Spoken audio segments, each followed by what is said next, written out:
Hello, ഇന്ന് ഞങ്ങളുടെ അപ്പാർട്ട്മെൻറ്റിലെ വിനായക ചതുർത്ഥിയുടെ ആഘോഷമാണ് കേട്ടോ. അപ്പോൾ നിങ്ങൾ ആന്ധ്രയിൽ ഇതൊക്കെ എങ്ങനെയാണ് ചെയ്യുന്നത് ചിലവരൊന്നും കണ്ടിട്ടുണ്ടാവില്ല. എന്നാൽ പിന്നെ നിങ്ങൾക്കും കൂടി കാണിച്ചു തരാമെന്ന് വിചാരിച്ചിട്ടാണ് ഇതിൻ്റെ വീഡിയോ ഇടുന്നത്. അപ്പോൾ ഇവിടുത്തെ ഭക്ഷണ രീതികളും കാര്യങ്ങളും പൂജകളും എല്ലാ രീതികളും എല്ലാതും കൂടി ഞാൻ കലർത്തി ഈ വീഡിയോയിൽ ചെറിയൊരു വീഡിയോ ആക്കി നിങ്ങളുടെ മുന്നിലേക്ക് എത്തിക്കുകയാണ്. അപ്പോൾ ഞാൻ ചെല്ലുമ്പോൾ തന്നെ ഇതുപോലെ പൂജയും കർമ്മങ്ങളൊക്കെ നടക്കുന്നുണ്ടായിരുന്നു. ഇന്ന് 5ാമത്തെ ദിവസമാണ് കേട്ടോ പൂജ. ഇന്ന് വിനായകനെ കൃഷ്ണ നദിയിൽ ഒഴുക്കുന്ന ദിവസമാണ്, അതായത് ലാസ്റ്റ് ഡേ. സാധാരണ 3 ദിവസമോ അല്ലെങ്കിൽ 10 ദിവസമോ 5 ദിവസമോ അങ്ങനെയൊക്കെയാണ് വെക്കാറ്. 11 ദിവസം അങ്ങനെയൊക്കെയാണ് വെക്കാറ്.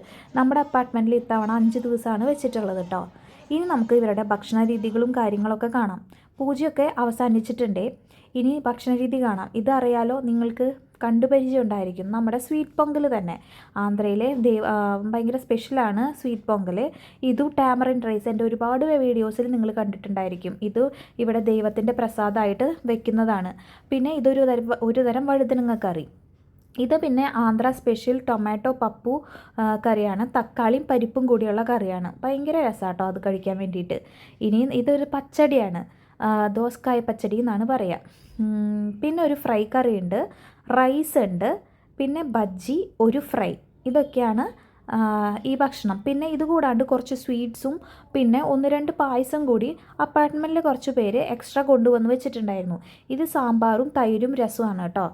അപ്പോൾ വിനായകൻ്റെ പൂജയും കാര്യങ്ങളൊക്കെ കഴിഞ്ഞ് നല്ല ഭംഗിയിൽ ഒരുക്കി മാലയൊക്കെ ഇട്ട് ഒരുക്കി വെച്ചിട്ടുണ്ട്. ഇനി നമുക്ക് ഭക്ഷണം കഴിക്കാം. ആദ്യത്തെ ട്രിപ്പ് തന്നെ എല്ലാതും കുറച്ചേശ്ശെ എടുത്തു. സ്വീറ്റ് 3 തരം പായസം, 2 സ്വീറ്റ്സ് എല്ലാം ഉണ്ട്. മതമോ ജാതിയോ ഒന്നും തന്നെ നോക്കാതെ എല്ലാവരും നമ്മുടെ അപ്പാർട്ട്മെൻറ്റിലേക്ക് വന്നിട്ടുണ്ട് ഭക്ഷണം കഴിക്കാൻ വേണ്ടി. അപ്പാർട്ട്മെൻറ്റിൽ ഉള്ളിലുള്ളവരും കുറച്ച് പേര്, പുറത്ത് അറിയുന്നവരൊക്കെ കുറച്ച് പേരും വന്നിട്ടുണ്ട് കേട്ടോ ഭക്ഷണം കഴിക്കാൻ. എല്ലാവരും കൂടി നടത്തുന്ന പരിപാടിയാണ്. അപ്പോൾ ഇനി ഭക്ഷണവും കാര്യങ്ങളൊക്കെ കഴിച്ച് കഴിഞ്ഞ് കുട്ടിപ്പട്ടാളങ്ങൾ കളിക്കാൻ വേണ്ടി ഇറങ്ങി. ഇവർക്ക് ഇന്ന് നല്ലൊരു ദിവസമാണ്, കാരണം എല്ലാവരും കൂടി ഒന്നിക്കാൻ പറ്റുന്ന ദിവസമാണ് ഈ കുട്ടിപ്പട്ടാളങ്ങൾക്ക് ഇങ്ങനെയുള്ള ദിവസങ്ങൾ. ഇനി നിങ്ങൾക്ക് ഞങ്ങളുടെ വീടിൻ്റെ തൊട്ടപ്പുറത്തുള്ള ഓഡിറ്റോറിയത്തിൽ വെച്ചിട്ടുള്ള വിനായക ബൊമ്മയാണ് എനിക്ക് ഈ വർഷത്തിലെ ഏറ്റവും ഇഷ്ടപ്പെട്ട വിനായക ബൊമ്മയാണ്. ഒരു പ്രത്യേക ഐശ്വര്യമായിരുന്നു കേട്ടോ കാണാൻ വേണ്ടിയിട്ട്. ഇനി ഇത് നദിയിൽ കൊണ്ട് ഒഴുക്കുമ്പോഴാണ് അയ്യോ ഇത്രയും ഭംഗിയുള്ള ഒരു ഇത്, എന്താ പറയുക, അതല്ലേ ചടങ്ങല്ലേ, പിന്നെ വിഷമിച്ചിട്ട് കാര്യമില്ല. എന്താണെന്നറിയില്ല, എല്ലാ വർഷവും ഇതുപോലെ നമ്മുടെ വീട്ടിൽ വെക്കുന്നതും അതുപോലെ അപ്പാർട്ട്മെൻറ്റിൽ വെക്കുന്നതും പെട്ടെന്ന് കൊണ്ടൊഴുക്കുമ്പോൾ എനിക്കൊരു വിഷമം തോന്നാറുണ്ട് മനസ്സിൽ. ആക്ച്വലി എല്ലാവർക്കും അത് കുറേ പേർക്കൊക്കെ അങ്ങനെ ഉണ്ടാവുമായിരിക്കും അല്ലേ.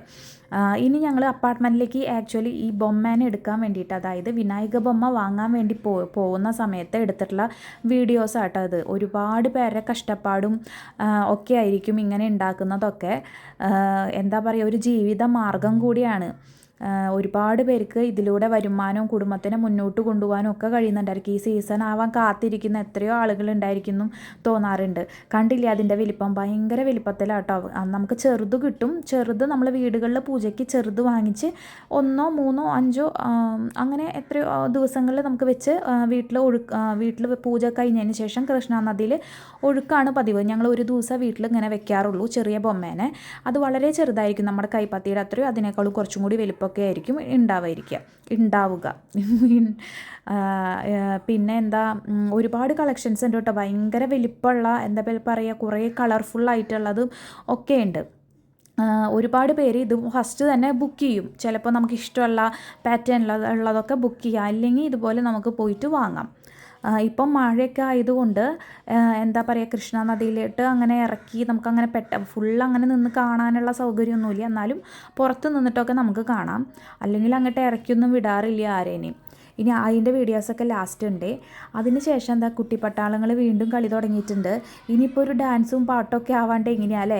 ഈ ഗണപതിനെ കൊണ്ടുപോകുന്ന സമയത്തുണ്ടല്ലോ വളരെയധികം പാട്ടും ഇതുപോലെ പാട്ടും ഡാൻസും ഒക്കെ ആയിട്ടാണ് കൊണ്ടുപോകുന്നത്. ഇവിടെ സ്ത്രീകളും പുരുഷന്മാരും എല്ലാവരും ഡാൻസ് കളിക്കാറുണ്ട്. ഇത്തവണ ആരുമില്ല, ഓൺലി കിഡ്സിന് മാത്രമാണ് ഈ ചാൻസ് കിട്ടിയിരിക്കുന്നത്. അവർ മാക്സിമം എൻജോയ് ചെയ്യുന്നുണ്ട്. സത്യം പറഞ്ഞാൽ ടയേർഡായി കുട്ടികൾ. ഇനി ഇത് ലേലം വിളി കേട്ടോ. അതായത് ഗണപതിയുടെ കയ്യിലിരിക്കുന്ന ലഡ്ഡു ഉണ്ടല്ലോ, അത് ലേലം വിളിക്കുകയാണ്. അതായത് നമ്മൾ ആ ലഡ്ഡു വീട്ടിൽ കൊണ്ടുവന്ന് വെച്ച് കഴിഞ്ഞാൽ ഐശ്വര്യം ഉണ്ടെന്നാണ് പറയുന്നത്. അപ്പോൾ ഇത്തവണ എൻ്റെ ഹസ്ബൻഡ് ലേലം വിളിച്ചിട്ട് അത് വാങ്ങിയിരിക്കുക കേട്ടോ ആ ലഡ്ഡു. ഇനി അത് വീട്ടിൽ പൂജാ റൂമിൽ കൊണ്ടുപോയി വെക്കണം. അത് ഒരു വീടിന് ഐശ്വര്യമായിരിക്കും എന്നാണ് ഇവരുടെ വിശ്വാസം. എൻ്റെ ഹസ്ബൻഡ് 15 വർഷത്തിന് അടുത്തായിട്ട് ആന്ധ്രയിലുള്ള ആളാണ്. അതുകൊണ്ട് തന്നെ ഇവിടുത്തെ ആചാരങ്ങളൊക്കെ ഒരുപാട് വിശ്വാസമാണ് കേട്ടോ. അതുകൊണ്ടാണ് ആൾ ഇതെല്ലാത്തിനും കൂടെ നിൽക്കുന്നവരുടെ കൂടെ. നമ്മൾ മലയാളികളായതുകൊണ്ട് നമ്മളെ അങ്ങനെ തള്ളി മാറ്റുക അങ്ങനെയൊന്നുമില്ല. ഇവർക്ക് മലയാളീസിനെ ഭയങ്കര ഇഷ്ടമാണ് ഇവിടെ ഉള്ളവർക്ക്. ഇനിയിപ്പോൾ നമ്മുടെ ഗണപതിനെ കൊണ്ടുപോവാണ് ഒഴുക്കണം കൃഷ്ണ നദിയിൽ. അപ്പോൾ ഇത് പ്രസാദമാണ് കേട്ടോ. പോണ വഴിയിൽ എല്ലാവർക്കും കൊടുക്കുകയും ഒരു കുഞ്ഞിപ്പെണ്ണ് അവിടെ കയറിയിരിക്കുന്നുണ്ട്. ഗണപതിയുടെ അടുത്ത് ഫോട്ടോ എടുക്കാൻ ഇരിക്കുന്നതാണ്. ഇതുപോലെ ക്രാക്കേഴ്സൊക്കെ ഉണ്ടല്ലോ, ഭയങ്കരമായിട്ട് പൊട്ടിച്ച് ഭയങ്കര ആഘോഷത്തിലാണ്. ഡാൻസും പാട്ടും മേളവും ഒക്കെ ആയിട്ട് ഭയങ്കര ആഘോഷത്തിലാട്ടോ ഇവർ കൊണ്ടുപോവുക നമ്മുടെ ഗണപതിനെ ഒഴുക്കാൻ വേണ്ടിയിട്ട്. ക്രാക്കേഴ്സൊക്കെ കുറേ പൊട്ടിച്ചിട്ടുണ്ടായിരുന്നു, കണ്ടില്ലേ, നല്ല കുട്ടും പാട്ടുമാണ്. ഇനിയുണ്ടല്ലോ ഇവിടെയുള്ള സ്ത്രീകൾ ചെയ്യുന്ന ചടങ്ങുകളൊക്കെ നോക്കണേ. ഈ ഇരിക്കുന്നതുണ്ടല്ലോ അടിയിലെ പ്ലേറ്റിൽ, ഇത് ചോറാണ്, വേവിച്ചിട്ടുള്ള വൈറ്റ് റൈസ്. അതിൻ്റെ മേലെ മഞ്ഞപ്പൊടിയും കുങ്കുമവും വെച്ചിട്ടുണ്ട്. ഇനി പംകിൻ ഒഴിഞ്ഞ് പൊട്ടിച്ചിട്ടുണ്ട്, അവിടെ എറിഞ്ഞ് പൊട്ടിച്ചിട്ടുണ്ട്. മഞ്ഞപ്പൊടിയും കുങ്കുമം കലക്കിയ വെള്ളമാണ് കേട്ടോ ഇത് ഒഴിക്കണേ, കണ്ടില്ലേ, മഞ്ഞപ്പൊടിയും കുങ്കുമം. മഞ്ഞപ്പൊടി ഇതുപോലെ വെള്ളത്തിൽ കലക്കി നമ്മുടെ തെങ്കാശി പട്ടണത്തിൽ ഒഴിക്കില്ലേ, എനിക്കത് ഓർമ്മ വരും കേട്ടോ ഇത് കാണുമ്പോൾ. ഇതുവരെ ചടങ്ങാണ്. ഇതുപോലെ എല്ലാ സ്ത്രീകളും ഇതുപോലെ ഇങ്ങനെ മഞ്ഞപ്പൊടിയും കുങ്കുമം കൂടിയിട്ട് ഒഴിച്ച്, പിന്നെ ഇതുപോലെ നാളികേരമൊക്കെ പൊട്ടിച്ച്, കർപ്പൂരം വെച്ച് നാളികേരമൊക്കെ പൊട്ടിച്ചിട്ട് നല്ല സന്തോഷമായിട്ടാണ് ഇനി ഗണപതിക്കുട്ടൻ കൃഷ്ണ നദിയിലോട്ട് പോകുന്നത്. അപ്പോൾ കുട്ടിപ്പട്ടാളങ്ങൾ കുറച്ച് നേരം ഈ ഓട്ടോറിക്ഷയിൽ കയറി അവിടം വരെ, നമ്മുടെ അപ്പാർട്ട്മെൻറ്റിൽ കുട്ടികളാണ്, എൻ്റെ മക്കളൊക്കെ ഉണ്ട്, ഇനി കുറച്ച് ദൂരം അങ്ങോട്ട് പോകും.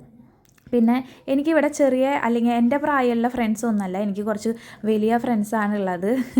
ഇതുപോലുള്ള അക്കമാരും ആൻറ്റിമാരും ഒക്കെയാണ് എൻ്റെ ഫ്രണ്ട്സ്. അപ്പോൾ അവർ നിങ്ങൾക്കെല്ലാവർക്കും ഹായ് തരണതാണ് കേട്ടോ. അപ്പോൾ ഞങ്ങൾ നടന്നിങ്ങനെ കുറച്ച് ദൂരം എത്തിയപ്പോഴത്തേക്കും അപ്പുറത്തെ അവിടെ നിന്ന് വേറെ കുറേ ടീം വന്ന് നമ്മുടെ ടീമിൻ്റെ കൂടെ ഫുള്ള് ഡാൻസാണ് കേട്ടോ. ഇവർ ഡാൻസ് സെറ്റ് കൂട്ടുന്ന പിള്ളേരാണ്. ഇവർ മൊത്തം ഡാൻസും പാട്ടൊക്കെ ആയിരുന്നു. പോകുന്ന വഴിയിൽ നമ്മൾ ഉണ്ടാക്കിയ പ്രസാദം എല്ലാവർക്കും കൊടുക്കുന്നുണ്ട്. വഴി കൂടെ പോകുന്നവർ, അതായത് ഇപ്പോൾ 2 വീലേഴ്സിലും ഒക്കെ പോകുന്ന ആളുകളുണ്ടല്ലോ, നടക്കുന്ന ആൾക്കാർക്കൊക്കെ കൊടുക്കുന്നുണ്ട്. പ്രസാദമൊക്കെ കൊണ്ട് ഞാൻ വീട്ടിൽ വെച്ചു. ഇനിയിപ്പോൾ നമ്മുടെ കൃഷ്ണ നദിയിൽ ഒഴുക്കാൻ പോവാണ് കേട്ടോ. നമ്മുടെ ബൊമ്മ മാത്രമല്ല, ഒരുപാട് ഗണപതികൾ എത്തിയിട്ടുണ്ട് കൃഷ്ണ നദിയിലേക്ക് ഒഴുക്കാൻ വേണ്ടിയിട്ട്. കൃഷ്ണാനദിയുടെ വീഡിയോ ഞാൻ ഒരെണ്ണം ചെയ്തിട്ടുണ്ടായിരുന്നു. നിങ്ങൾക്ക് ഇഷ്ടമാവുകയാണെങ്കിൽ എന്തായാലും ഒന്ന് കണ്ടു നോക്ക്. കൃഷ്ണാനദി അതിൻ്റെ മോർണിംഗ് എടുത്ത ഒരു വീഡിയോ ആയിരുന്നു, ഒന്ന് കണ്ടു നോക്കണേ. അപ്പോൾ എനിക്ക് ഇതുപോലെ ഒരുപാട് കാര്യങ്ങളൊക്കെ ഉൾപ്പെടുത്താൻ എന്നെക്കൊണ്ട് പറ്റുന്നതൊക്കെ ഞാൻ ഉൾപ്പെടുത്തിയിട്ടുണ്ട്. അപ്പോൾ ഇങ്ങനെ ഒരുപാട് കാര്യങ്ങൾ ഇങ്ങനെ പറഞ്ഞ് ചിലപ്പോൾ ചില കാര്യങ്ങളിലേക്ക് മിസ്റ്റേക്കൊക്കെ പറ്റിയേക്കാം. ഉണ്ടെന്ന് വെച്ചാൽ നിങ്ങൾ എന്തായാലും കമൻറ്റ് ചെയ്യണേ. അപ്പോൾ ഇതൊരു പ്രത്യേക ഭംഗിയുള്ള ഒരു കാഴ്ചയാണ് കാണാൻ. പക്ഷേ ചെറിയൊരു വിഷമം എനിക്ക് മനസ്സിൽ ഇങ്ങനെയൊക്കെ കാണുമ്പോൾ തോന്നാറുണ്ട്. അപ്പോൾ എൻ്റെ വീഡിയോ എന്തായാലും ഇഷ്ടമാവുകയാണെങ്കിൽ എന്തായാലും നിങ്ങൾ ലൈക്ക് ചെയ്ത് സബ്സ്ക്രൈബ് സപ്പോർട്ട് ചെയ്യുന്നൊക്കെ ഞാൻ വിചാരിക്കുന്നു. ഇപ്പം നല്ല തിരക്കാട്ടോ കൃഷ്ണ നദിയുടെ അടുത്ത്, കണ്ടില്ലേ, ഇന്ന് സൺഡേ ആയതുകൊണ്ട്. അപ്പോൾ ഇനി ഇതുപോലെയുള്ള വീഡിയോസൊക്കെ ആയിട്ട് കാണാം. അപ്പോൾ ഓക്കെ, ബൈ, സി യു.